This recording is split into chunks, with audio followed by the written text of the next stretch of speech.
आणि त्या विषादाला प्रसादामध्ये बनवण्यासाठी निर्माण झाली ती गीता. विठ्ठल विठ्ठल. गीता सुगीता जी गीता जी आहे, बाकी शास्त्र वर्णन करण्याचीच गरज नाही. गीता जर सांगितली की बा जगण्याची कला कळाली. नैराश्यामध्ये चाललेल्या लोकांना गीता एकमेव साधन आहे की ज्याला बाहेर येते ना. आता स्ट्रेस मॅनेजमेंट कसा करायचा, गीतेकडे जा.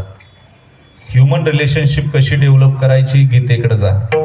आजचं कीर्तन मी जरा वेगळं करणार आहे. तेच तेच तेच तेच तेच आता जरा थोडंसं यूथलाही गरजेचं आहे.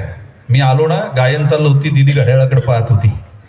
आत्ताची पोरं पंक्च्युएट आहे टायमिंग बद्दल. ते तुमच्यासारखी नाहीत. तुम्ही रात्रभर भजन कराल, त्यांना वेळ नाही. ते म्हणतात आम्ही कुणाचंही ऐकायला तयार नाही. आम्ही ऐकू, पण आमच्यापेक्षा सांगणारा वरचा असला पाहिजे. वाक्य लक्षात ठेवा. ऐकतील पोरं, नाही ऐकत असं नाही.